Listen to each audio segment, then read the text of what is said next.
Hello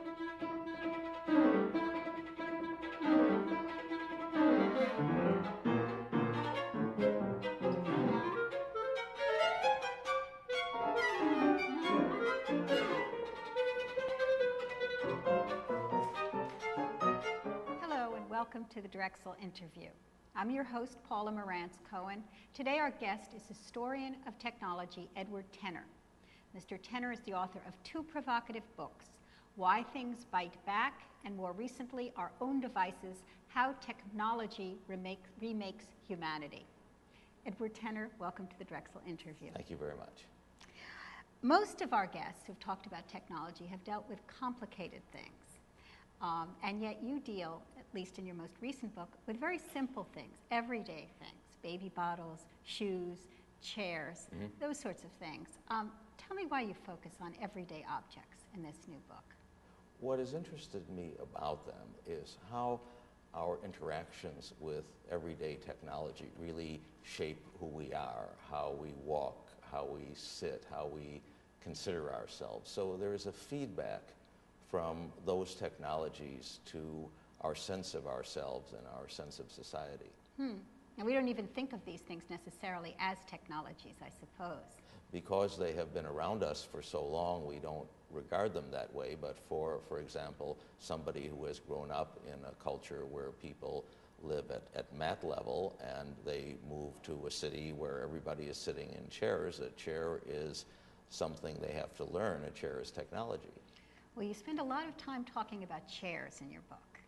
We don't usually think about chairs or the chairs we sit in. I mean, chairs we're sitting in right here, for example.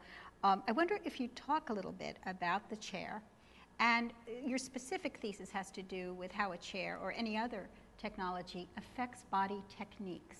So I guess perhaps if you define what a body technique is, and then maybe talk a little bit about the chairs we're sitting in now. Well, about 100 years ago, an anthropologist named Marcel Mauss, M-O-M-A-U-S-S, called attention to the way in which our bodies are also part of culture along with language. And he mentioned, for example, that he had learned to swim in a certain way when he was a young man, and that was the breaststroke. And then at the time he was writing in the 1890s, the Australian, the crawl was coming in.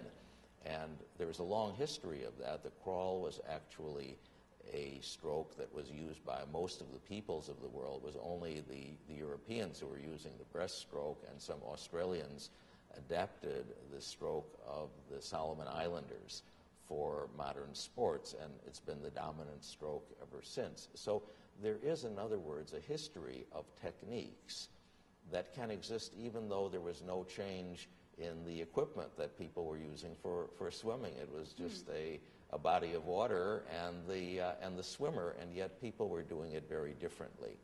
So I took off from that and saw that there were many cases in which the introduction of new technology changed the way people were actually doing things with their bodies. For instance, in the case of sitting, the experience of sitting on chairs in the West is something that makes it harder for people who have grown up in chairs to sit in a lot of traditional meditative positions, which are very natural. When you look at little kids, they are in all kinds of positions on the ground. They have to be taught to be chair sitters. And in the West, it starts very early with high chairs and other devices, but it is not a natural thing. So we have learned it from such an early age, though, that it's naturalized, and it's that process that really fascinated me. And do you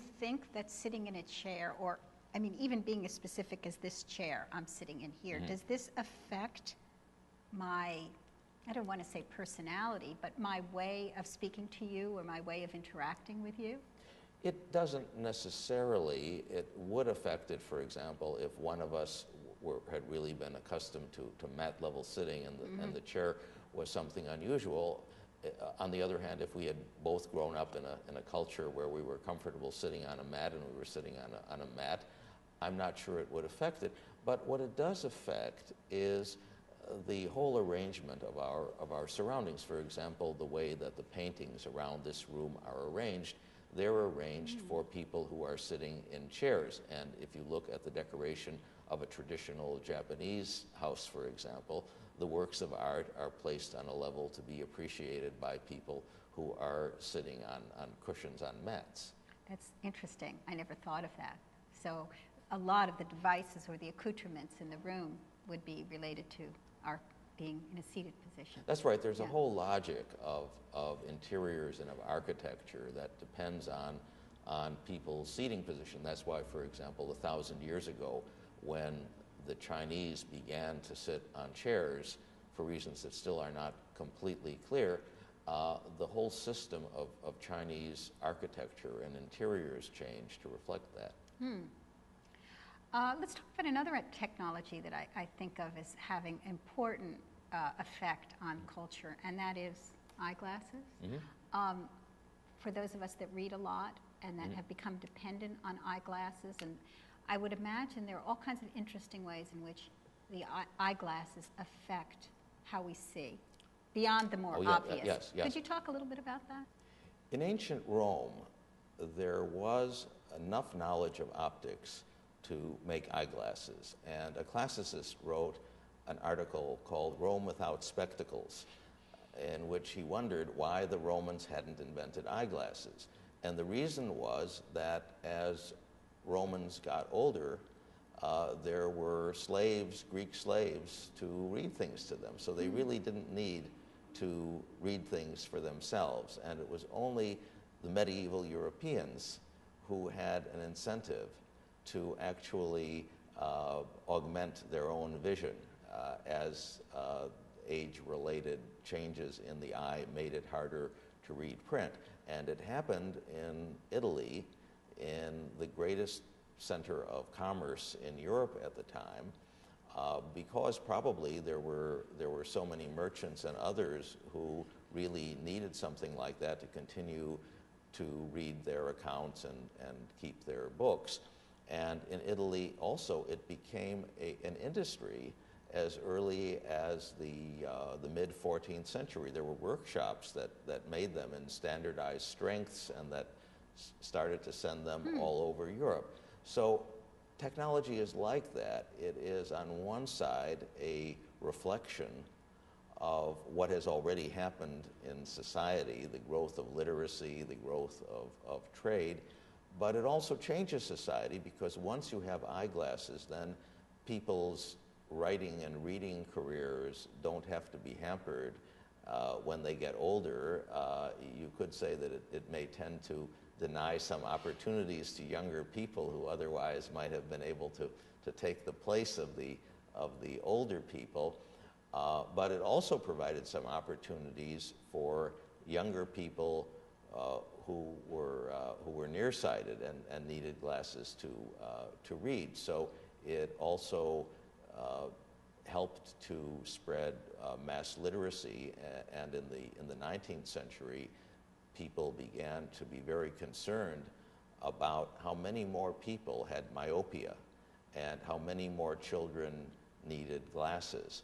And they started to say, hey, these kids are reading too much, you're forcing too much learning on them. So it's a peculiar thing about reading and about books that once society implements the kind of rigorous education that everybody has been clamoring for, and the kids are reading and they're spending long hours in homework, you then get the social critics saying, look, you're ruining the kids, you're ruining their eyesight with all of this reading, and now all of them have to wear glasses. So the glasses become a gauge for this, or become a way of saying that there's too much of this going on. And I guess as the eye deteriorates, you can tell that by the need for stronger and stronger glasses. Yes, there's some question about to what extent eyeglasses promote the progression of myopia, and certainly no parent should be discouraged from having their children fitted with the proper glasses because of it. But there are some questions about the right sequence of it, and some research is still being done. In general today, the more literate a society, the greater proportion of eyeglass wearers. Your book also suggests that cultures themselves are shaped, or aspects of cultures are shaped by everyday technologies. And one of the examples you use are shoes, and that people walk differently in different cultures because of the shoes they favor. I wonder if you give us some examples of that. There was a Japanese student of anthropology at the University of Michigan who did her dissertation on the gait of the Japanese and how it was affected by their experience growing up and walking in the sandals and thongs that were customary, the zori and the geita, and the foot in childhood was changed. The muscles and tendons were conditioned by the way the toes grip this particular form of footwear, and that in turn, she found, affected their gait later in subtle ways, but it also meant that they were less likely to become stars in certain kinds of track events because of how it changed the foot. Uh-huh. And what about the American footwear? Would you say that the sneaker, for example, which is, I guess, now indigenous to us, has had an effect on our culture in ways that perhaps we're not aware of? I'm not sure that the sneaker has affected dramatically the way in which people walk, but I think in some cases there are cultures in which people who wear sneakers will walk in a certain way that's considered fashionable. These are sometimes subtle things. Sometimes they have names, but it is more a matter of long conditioning than of any kind of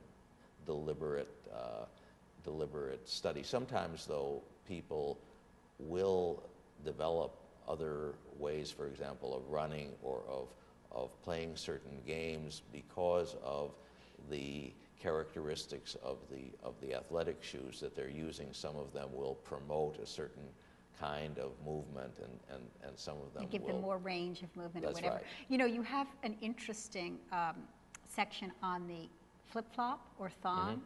And I myself can never wear those shoes, and yet my daughter wears them all the time. And I think you address that in the book, that you have to actually develop a callus on your toe in order to wear those shoes comfortably. Well, many people find that, and this was a form of footwear that was present in ancient Egypt. It was present in Asia. It's one of the most universal forms of human body technology in the world. And in the book I describe how after the Second World War it spread to the west by way of Hawaii and Australia and the surfer culture in California, and then Brazil started making large numbers of them, and some footwear companies like Bata, for example, established zori factories all over.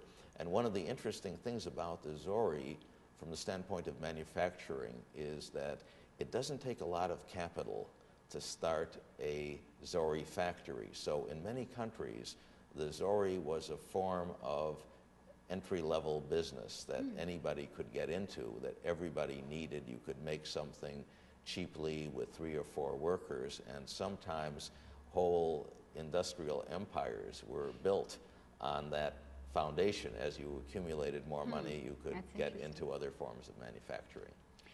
But you do seem to imply that it's not necessarily the best thing to wear shoes. So here would be a case.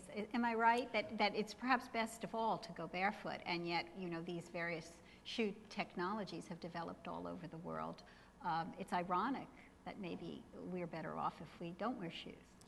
Well, there are definite advantages in rural communities, for example, to wearing shoes. There are parasites that are spread through bare feet. In fact, when the Rockefeller Foundation was trying to promote the wearing of shoes in the American South in the 1920s, some traditionalist Southerners who remembered their barefoot childhoods were muttering that the Rockefellers were starting to move into the shoe industry.